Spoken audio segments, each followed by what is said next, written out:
Sunday po sa ating lahat. And we are so excited na lumilipad sa bagong church na ibinigay sa atin ni Lord. Amen.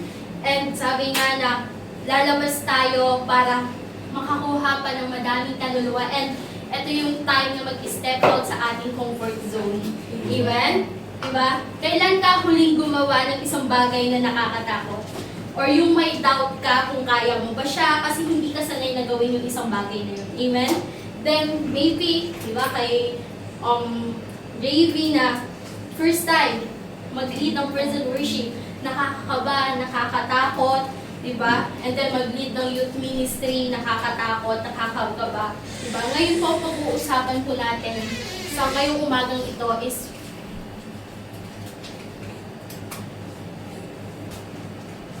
beyond comfort zone. And matatagpuan po ito, yung verse na kinuha ko po is Joshua 1:9. Sabi niya po doon, I have not commanded you, be strong and courageous, do not be afraid, do not be discouraged, for the Lord your God will be with you wherever you go.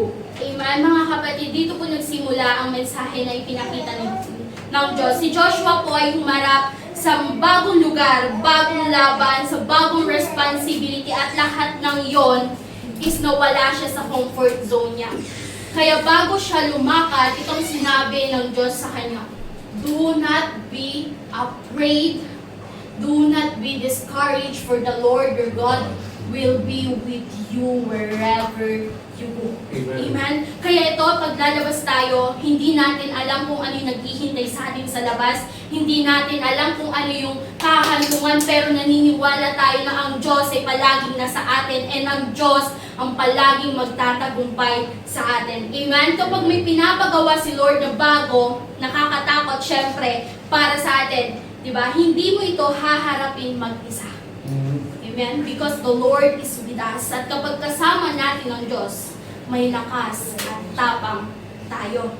Amen? Sabi niya nga, God called us to step out of our comfort zone so we can grow and experience His purpose and see His power in our lives. Amen? Kapag nananatili tayo sa madali, di ba, familiar, or yung nakasanayan natin, limitado lang po yung pag-grow natin.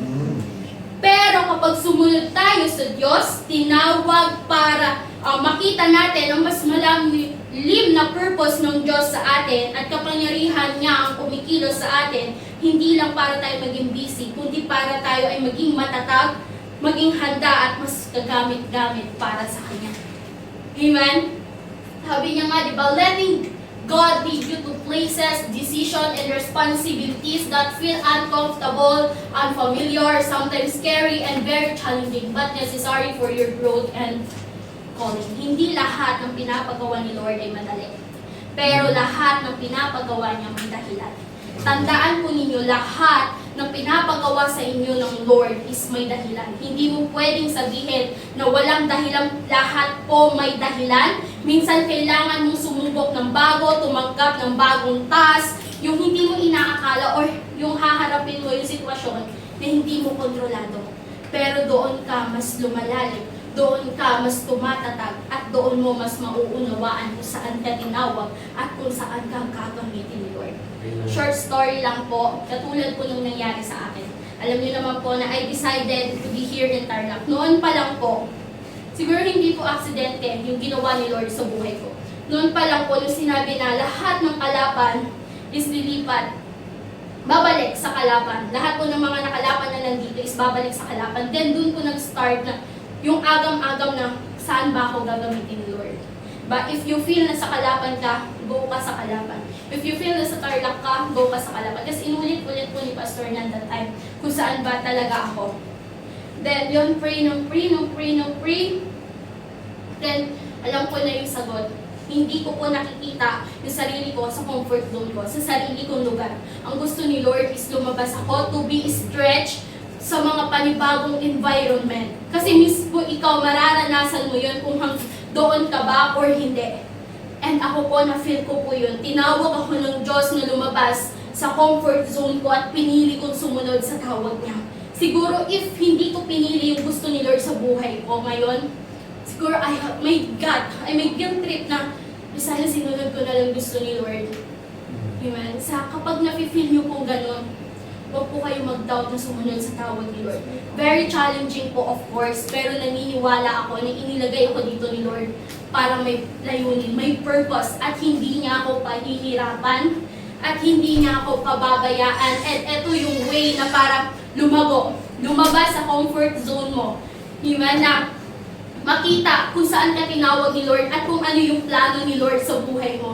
And super saya po ng heart ko, di ba? Kung sino ba naman na tao ang gustong bumiyahe mula Kalapan hanggang Tarlac. Di ba? Kung ako lang mas gusto ko na sa Kalapan, hindi ako gagastos. Wala akong pamasaheng gagastusin. Pero wala po dito po ako tinawag ni Lord. Sacrificial na kumbaga, di ba? The joy of the Lord is our strength.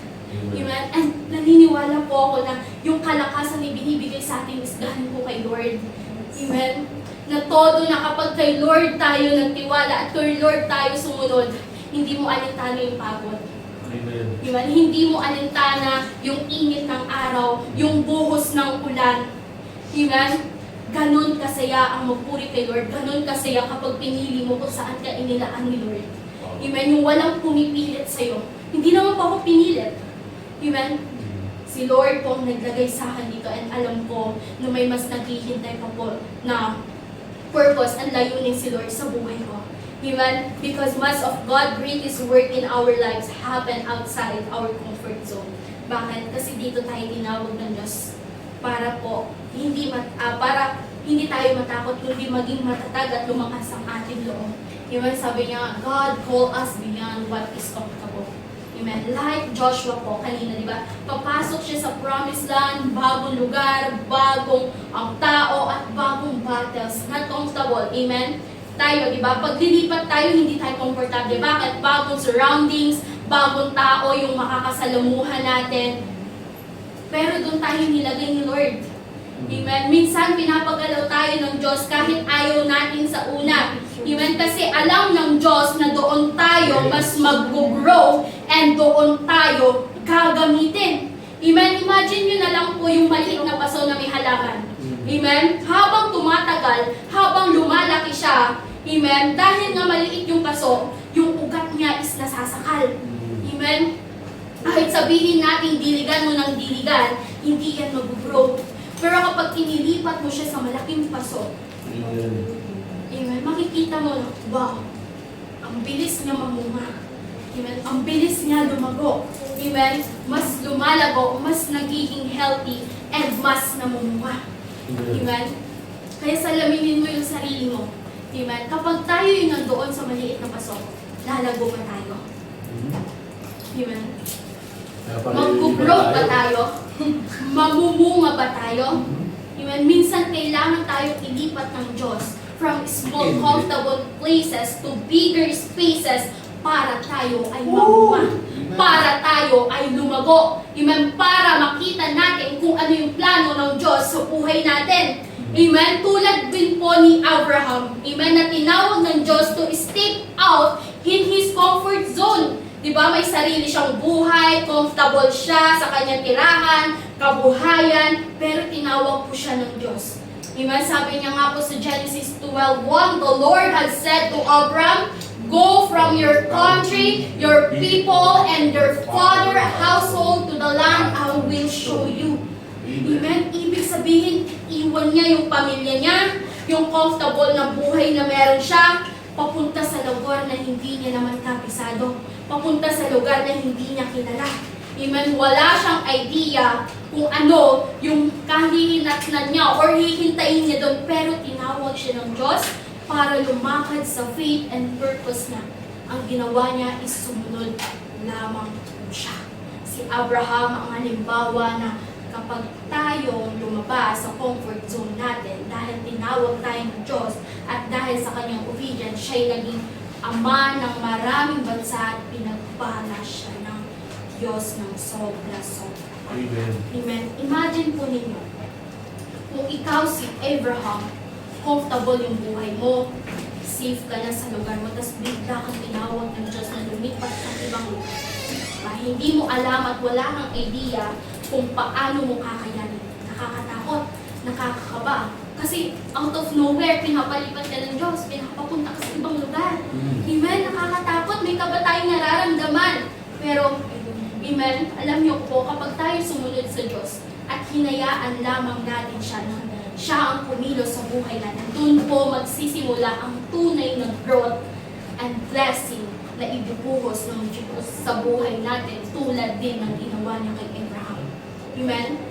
Kung sa atin po, ngayon may pinapagawa si Lord, sunod lang po tayo. Amen? At alam po natin na ang Diyos ang kasama natin para harapin lahat ng pinapagawa ni Lord sa atin.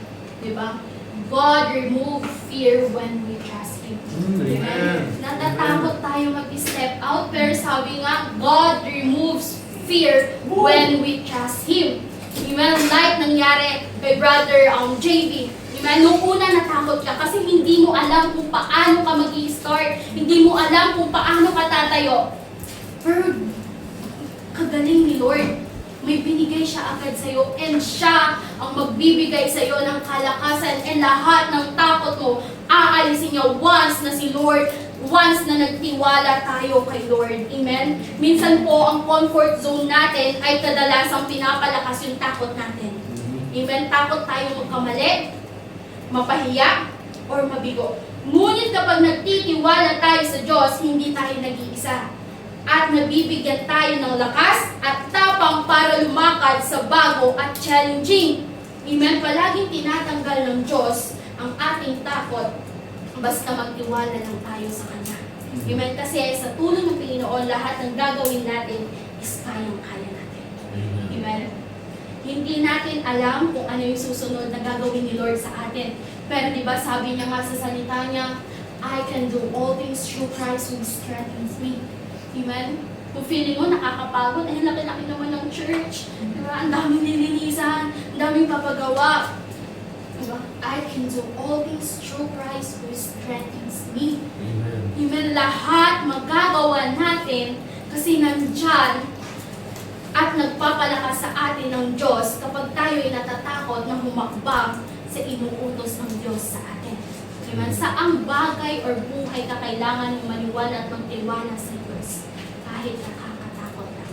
Kahit nakakatakot or nakakakaba yung nangyari. Naalala niyo po yung nangyari kay Pedro? Lumakad siya sa tubig. Nung una may takot, may doubt sa umpisa, pero nung tumingin siya kay Lord, nagawa niya ang imposible. Amen? Sino ba naman si Pedro na makakalakad sa tubig na kasama ang Lord? Imposible. Pero tumingin siya kay Lord. Hindi siya nag-doubt. Hindi siya natakot. Sa umpisa, oo. Pero once na kay Lord ka tumingin, you focus your eyes, you focus your life on Jesus, magagawa mo lahat ng imposible sa buhay mo. And mabubulat ka na lang, nagawa mo na pala yun. Amen?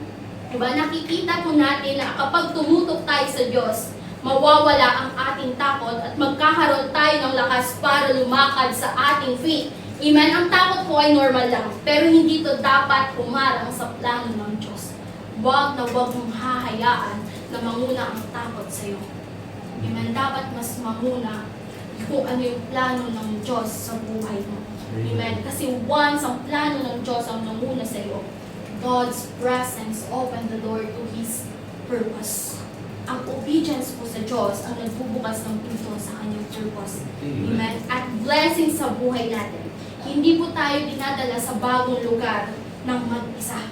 Amen? Kapag lumabas tayo sa comfort zone natin at sumunod sa tawag ng Diyos, nakikita natin ang kanyang kapangyarihan at plano sa ating buhay. Ang breakthrough ay dumarating kapag nag-step out tayo at sumunod sa kanyang pinapagawa ng Diyos sa atin. Amen? Isaiah 1:19, if you are willing and obedient, you shall eat the good for the land. Amen? Ang verse na ito ay tungkol sa resulta ng pagsunod. Amen? Sa Diyos, diba, sa kabila ng takot or discomfort, hindi ito tungkol sa lakas or comfort natin, kundi sa willingness at obedience natin kay Lord. Amen? Kapag may pinapagawa si Lord, sumunod lang tayo. Amen? Hindi tayo mapapahamak. Amen? Bagkus mapapabuti tayo at makikita natin yung pintuan sa pagsunod natin. Amen? Pinapakita nito ang tunay na pagbubukas ng blessings and purpose ay dumarating kapag lumakad tayo sa faith natin, kapag lumakad tayo sa pinapagawa ng Diyos. Amen? Kung handa kang lumabas sa comfort zone mo at sumunod sa Diyos, doon mo makikita ang good of the land sa buhay mo. Presence over circumstances. Amen? Kahit hindi mo alam ang susunod na hakbang o nakakatakot ang sitwasyon, kapag kasama mo ang Diyos, may lakas at guidance.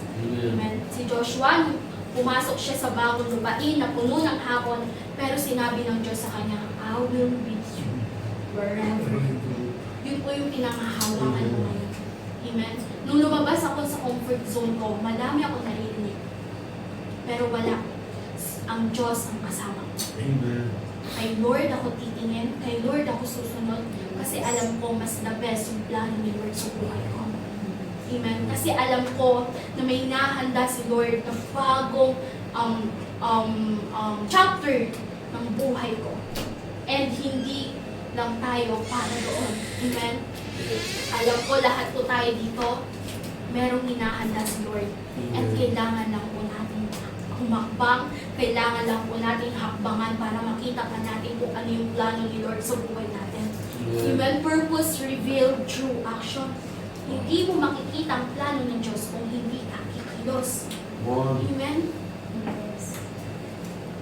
Ano nga naman, nakaupo ka lang pero gusto mo makita yung plano ng Diyos sa'yo. Nakaupo ka lang, wala kang ginagawa pero gusto mo dumating agad sa'yo yung blessings. Humakbang ka, kumilos ka. Yes. Amen? God call us to move beyond safety and familiarity. Amen? Kailangan nating humakbang para makita natin kung ano ba yung inihanda sa atin ng Diyos. Amen? Kung ano yung plano ng Diyos sa atin. Amen? Hindi po tayo sitting pretty lang dito. Kailangan po nating magtrabaho para kay Lord. Amen. Amen? Dahil alam natin na once nagtrabaho tayo kay Lord, walang-wala yung sinasahod mo ngayon. Amen. Amen? Mas higit yung ibibigay ni Lord and proven tested po sa ating mga pastor. Amen? Na sila ang sumunod, nag-step out sila, humakbang sila, and nakita nila yung sikreto kung paano maglingkod kay Lord. Amen? Kung ngayon, may pinapagawa sa iyo si Lord, na natatakot ka pa din, nagdadoubt ka pa din, go ka pa din, stand out. Yes. Amen? Kumilos ka, humakbang ka. Amen? Kasi doon natin makikita kung ano yung plano ng Diyos sa buhay natin. Amen? Kung nakakatakot ngayon, tandaan mo, God removes your fear. Amen? When we trust Him. Amen? Amen. Aalisin ng Diyos yung takot na nararamdaman natin kapag nagtiwala tayo sa Kanya. Amen? Diba? Kwento ko lang po, experience ko, hindi ko naman alam kung ano yung naghihintay sa akin sa Tarlac. Amen? Pero once na humakbang tayo, doon natin makikita kung ano yung pinapagawa ni Lord sa'yo. And ano pa yung nais niyang ipapagawa at yung plano ni Lord sa'yo, at magiging malinaw kung ano yung purpose ng Diyos sa buhay mo. Amen? Huwag kang matakot mag-step out. Yes. Brother JB, huwag kang matakot mag-step out. Amen? Diba? Dahil God will open the door for you. May naghihintay sa atin. Amen? Kasama mo palagi ang Diyos. Sabi niya nga sa salita niya, I will be with you wherever you go. Kaya mag-step out na. If nakifeel mo, doon ka tinatawag ni Lord, then go, kumilos ka. Amen? Kasi alam mo, may naghihintay na mas malaki para sa'yo. Amen. Amen? Yuko po natin yung ating ulo at tayo manalangin. Yes, Lord, Yes, Lord. maraming salamat sa umagang ito, Panginoon. Lord, help us, Panginoon, na humakbang, kumilos, Panginoon, na umalis sa comfort zone na meron kami, Panginoon. Alam ko, Lord God, nakakatakot kasi Kasi Lord, hindi namin alam kung ano yung naghihintay. Pero Lord, nagtitiwala kami sa iyo, Panginoon, na Lord, kapag lumalakad kami, nakasama ka, Panginoon, may mas maganda kang plano sa bawat isa, Panginoon, na may mas maganda kang layunin sa bawat isa, Panginoon. Lord, wala kaming ibang gagawin, kundi maglingkod, Panginoon, kundi kumilos na kasama ka, Panginoon. Then Lord, ibigay yung buong buhay namin, Panginoon. Lord, yung will mo lamang ang siyang masunod, Panginoon. Your will shall be done in our life, Panginoon. Na Lord, tunay na napakasarap, Panginoon, na kapag kami kumilos, nakasama ka, Panginoon, kapag kami dinala mo, kung saan mo dapat kami dinadala, Panginoon. Lord, help us, Panginoon. Lord, alisin mo yung takot na meron kami, yung doubt sa isip namin, Panginoon, na Lord, alisin mo yung harang ng kaaway, Panginoon, na hindi kami makakilos, Panginoon, na Lord, yung presensya mo lamang at ikaw ang ikilos sa buhay namin, Panginoon. Lord, we rebuke, Panginoon, yung mga daya ng kaaway sa buhay namin, Panginoon. Lord, this is the time, this is your breakthrough, Panginoon, na Lord, alam ko may inihanda kang mas malaki kung saan kami tatayo at doon mo kami inilagay, Panginoon, yung plano mo sa bawat isa, Panginoon, na Lord, ikaw na po siya mauna sa bawat isa, Panginoon. Alam mo, ang nilalaman ng puso't isipan namin, Panginoon, na Lord, yung plano mo lamang ang masunod sa buhay namin, Panginoon, na Lord, sa iyo ang mataas sa papuri, pasasalamat, kadakilaan. In Jesus' name, amen and amen. To God be all the glory for. Amen! Woo! Amen, no? Napakaganda ng mensahe na binigay ni Lord, no? At alam niyo po, dalawang bagay lang. F versus F. Faith versus fear. Amen? T versus T. Tiwala at takot. Pili lang kayo. Amen. Alam niyo, habang nagsasalita si Yan kanina, nalala ko yung buhay ni Jeric. Alam niyo, sa buhay namin ni Jeric, kung gusto sabi ko kanina, kung gusto niyo marating, kung gusto niyo marating. Kasi ang purpose naman ni Jeric is magkaroon ng gold eh. Lahat ng atleta gusto namin magkaroon ng gold kami. Hindi. Pero alam niyo po, hindi ganun kadali sa amin yun. Ilang takbo, ilang ayaw, ilang suka, ilang takot, di ba Jen, no? Ilang kaba, every time na tayo kami sa court, sobra yun.